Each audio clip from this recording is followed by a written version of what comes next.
being recorded right now? So this is the text message you received from Ian? Yes. Okay. My identity has been agreed to your sync. That was interesting.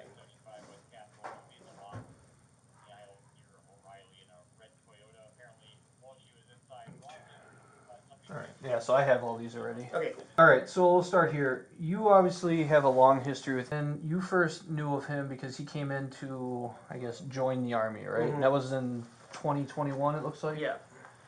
Alright, when did... Alright, so I'm going to go back here because I'm just kind of doing I did a little investigation here. So, were you aware of the damage to where the license plates were taken off your cars? Yes. Were you aware of the valve stems on your cars being... Okay, and it sounds like most of the damage has been strictly to the Army's vehicles. Yeah, I don't think he knew which ones of them were ours. So Okay. I think a couple extra of the Marines ones got hit. Okay. Oh, most of ours did. Okay. And that's why we had to move them. So when did you actually physically become aware of who Ethan is? That day I met him from the interview in 2020. Do you remember when? In 2020, 2021, 2022? 2020. It's got to be 2021. Okay.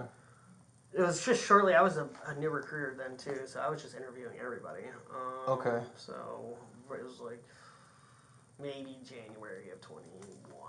It's been long after because there have been like numerous stations that know everybody know in the recruiting world who Ian Olsen is. Like this isn't the only station he's come after. So. Okay.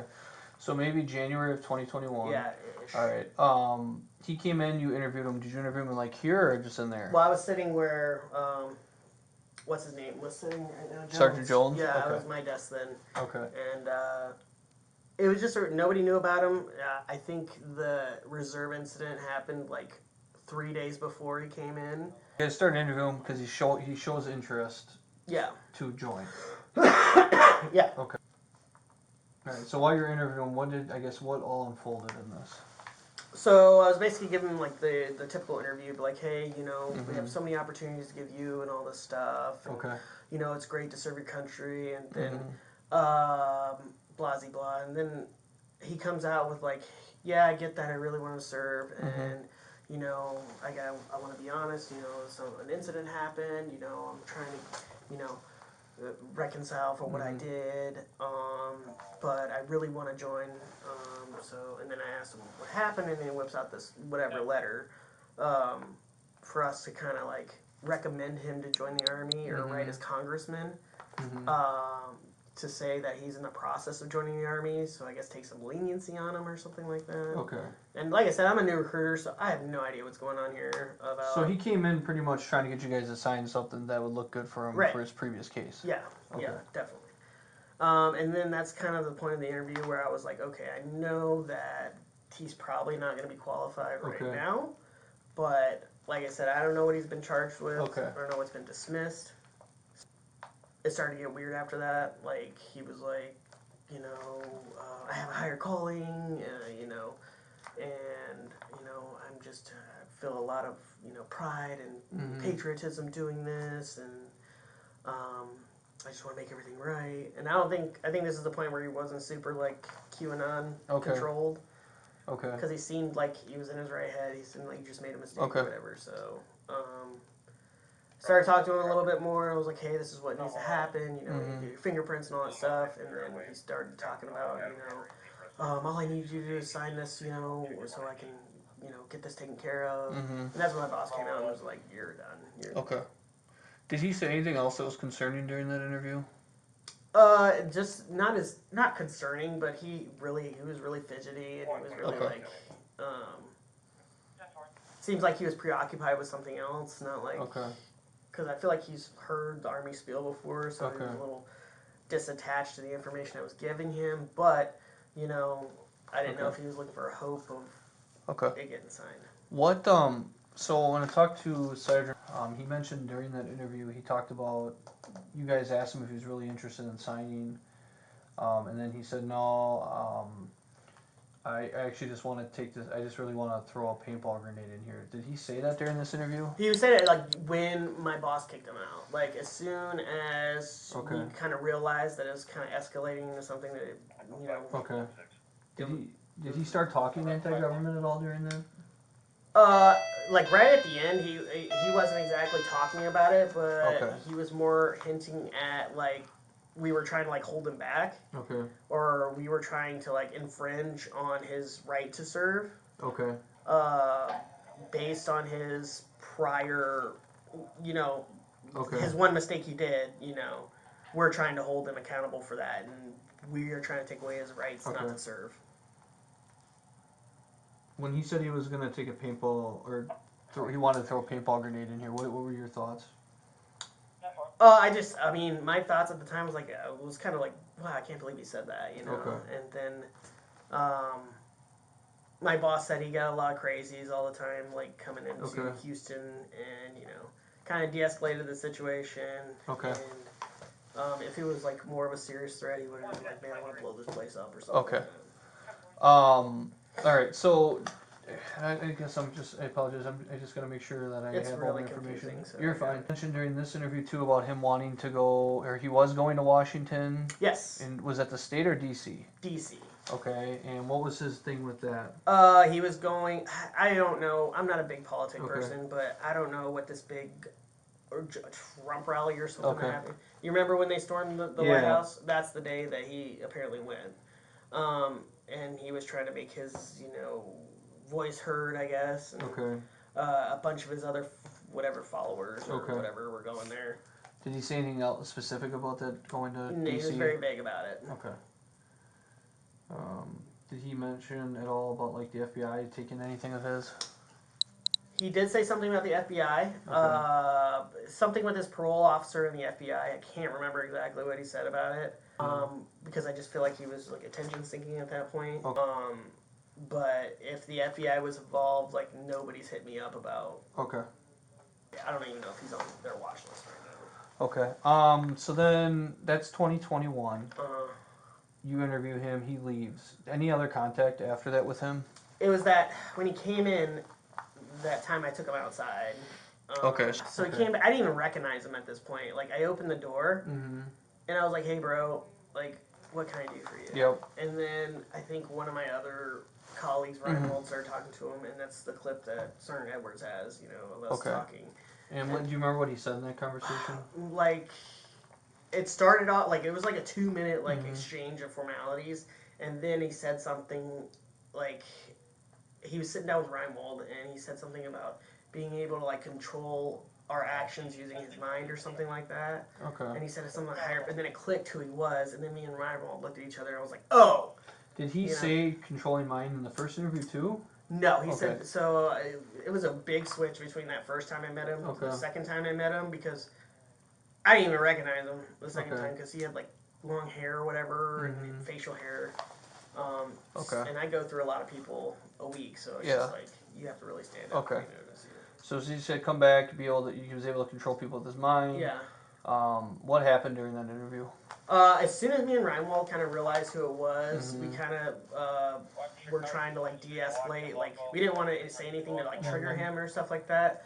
I think we kind of indicated on basically what his process was and what's going on with his legal things. And then he, continued on talking about like the higher power or the controlling our actions. That's not us.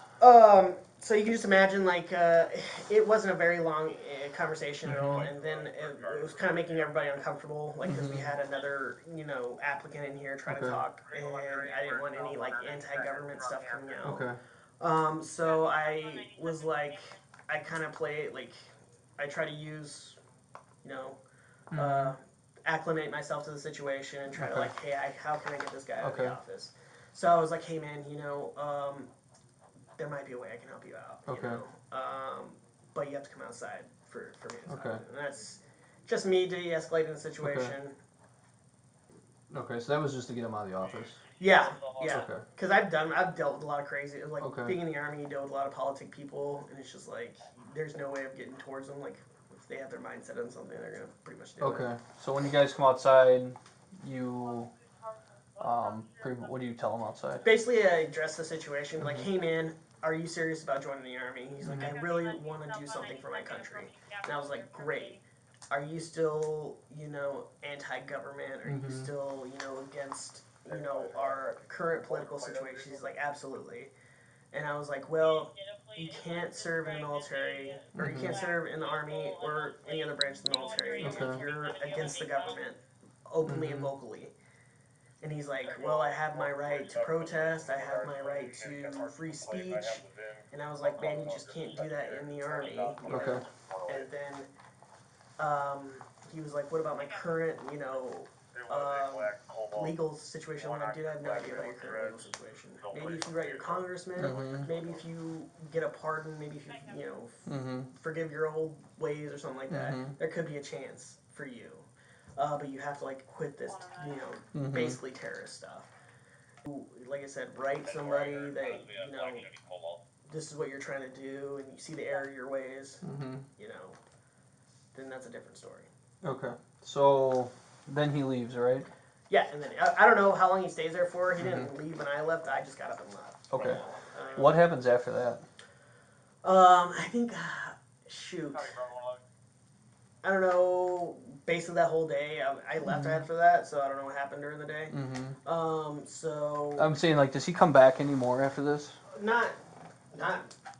Well, I seen him walking around with his like paint on. Okay. Somebody else took a picture of him and posted it somewhere. Okay. And then I was like, who the hell is that? Some Sting member or something like that? And it was apparently him. And then the police picked him up, I believe, that day. Okay. And he got taken in. And then after that, I think the vandalism stuff started happening. Talking about those cars out here. Yeah, I think after that, like the license plate started to get taken. Okay. I don't know if that was him. Okay. I don't know if it was just some punk kids that wanted some license plates or something. Well, I think the license plates were last year. Yeah.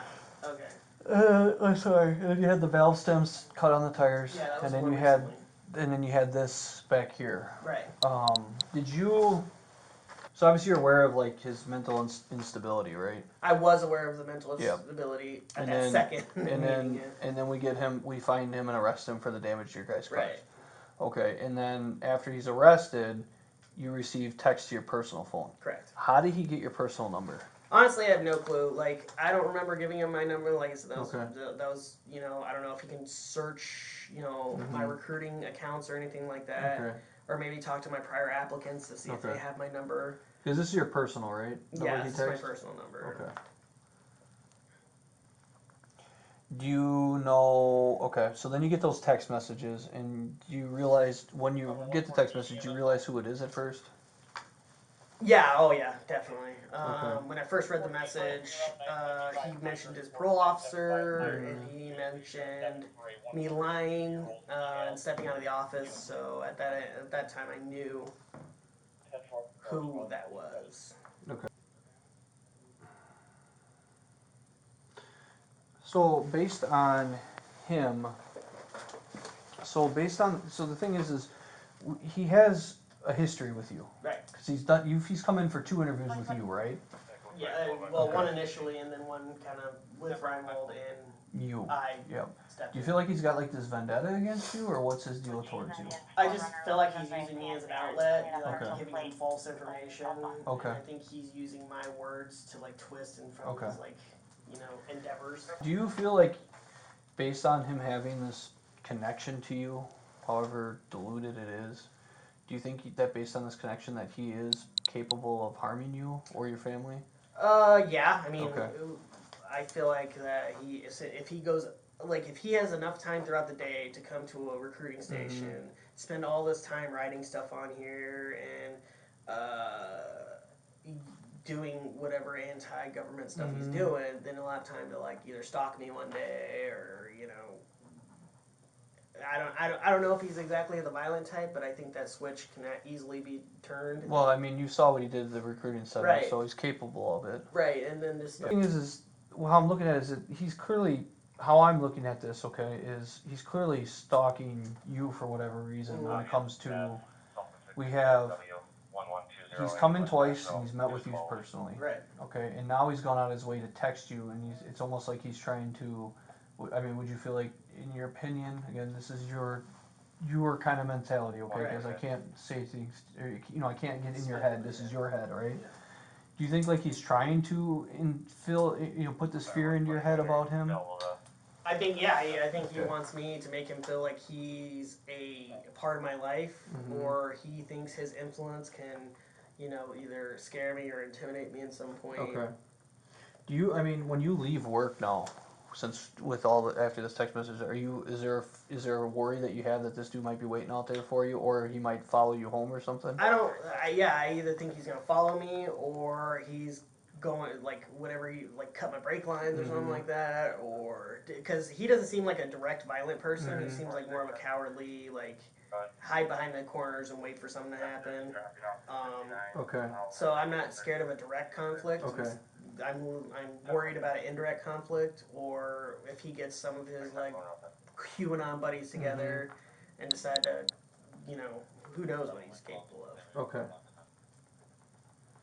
So the question I had is, there was one text message here, and it was this one. It's the this one, because this one was a little concerning to me. Okay. Save my number. I may need you in the future, but I'm trying to do this without others such as yourself. The work, in quotations, is not something most could handle, and the path you must walk to achieve it. I do not wish upon my worst enemy. We are all fam. We are all brothers. Few treat one such. So when I read that, the work, in quotations, concerns me. Yeah. What is he? Do you? I mean, when you read that, I guess what are you thinking when you read that? I mean, you're obviously aware of where the conversation. I kind of deflected that it was me personally, so I don't think he was talking to me, Sergeant Gibbons. I think he was talking to somebody that he kind of fell into. Yeah. So I was trying to exploit, like, hey, is he trying to recruit me for something, or maybe to find out what he's recruiting me for? Yeah. Do you think you? I guess what do you when you see the work? What do you? I guess what do you take that as? Probably like I would say something about an anti-government thing or working towards an end goal to whether they have more influence in the government or maybe somebody could take them more seriously. Do you think based on the work? Do you think he's like? Oh Do you yeah, think he's 100%. saying like he's gonna do something? Yeah, I mean, like to harm you guys, or do you think he's like something that he's gonna harm? You know what I mean? Like when I read that, it's just to me, it's someone that's not in the right state of mind talking, and I just have a fear of things happening. I just don't. I guess I kind of wanted what your thought process is. I mean, I think we are a part of the picture. I don't think we're the main big picture. Okay. I think we are like a catalyst of the situation. Okay. And I believe that if his big plan fails, maybe we are the end all be all, and be like, oh, I can't get my big picture, might as well get my backup plan. Okay. Because this is basically where it all happened. Yep. So obviously you guys and I about it. He mentioned that you guys kind of all talked, and that you obviously have obviously the fact that you guys had to come out of the office for a while because they're fearful for your safety. Right. Did you agree that that was the right step? I believe, yeah, we all did, basically. Okay. And then Sergeant, that you guys kind of all talked about, being aware of your surroundings kind of thing, and that this guy is kind of capable. And you mentioned that there's a security threat on him, which obviously makes you guys more concerned. Okay. So. Well, that came from our higher battalion too. Like that's not coming from local. That's like our. Well, and I get that. Yeah, I'm just saying, like, you obviously guys are aware of what kind of security threat he is. Yeah, okay. And our higher ups are aware too. So it's not. It wouldn't be a surprise. And I'll ask you straight up. Do you think this guy is capable of carrying out, based off what he's doing to you, carrying out like a bombing in this office? 100%. I'll throw it out. Just the worst of worst, right? Yeah. Anthrax mail or something like that. Definitely. But I don't think he's going to be directly involved. I think he has the mentality of because he's not dumb. Like I know he knows his legislative rights and all that stuff.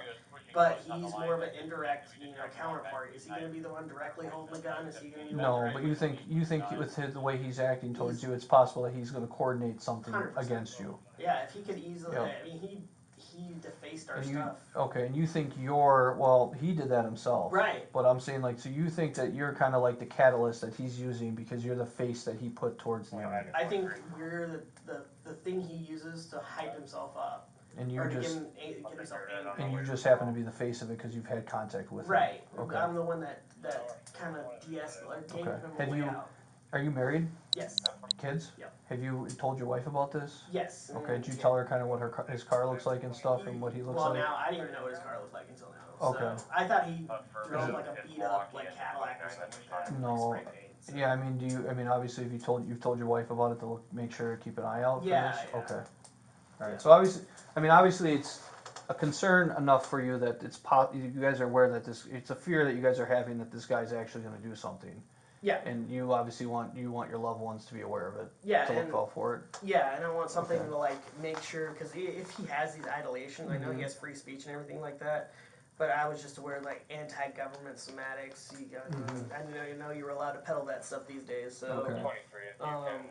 especially with text messages saying the work, and he asked me to call him Q. Yeah, like, which is a sign of the QAnon. And then he wrote Q on the gas. Okay. Like, I don't know if you saw the vandalism on there. I did. I saw a little bit of it. So there is a Q on the gas cap.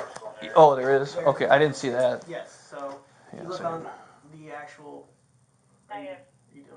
I was just my text message. I'm sorry. Oh, no, I was yeah, making that's sure fine. my boss wasn't trying to get a hold of me. Oh no, perfect. I get it. Yeah. So if you look on the gas cover, there's Mhm. a Q on there. Yeah. So there's a correlation between whatever, and then there was paintballs all over. You know, kind of a big throwaway of who it was. Yeah, which is what he did in Pewaukee. Exactly. Okay. And they were American flags, so. Oh, they're American flag paintballs. They're American flag paintballs. Okay. So So I don't know. Yeah. Like I said, I don't know how familiar you are with the vandalism. You were probably there. So I wasn't directly involved. So believe it or not, I was involved in, I think, 2022 or 2021. I was in seconds when we dealt with the license plate thefts. Oh, okay. We had a lot of those. Okay. I can't remember when it was. It happened somewhere in that time frame. I Yeah. just don't remember. It's been so long. But all right, what I'm gonna do is so this is the end of the interview with Sergeant Gibbons.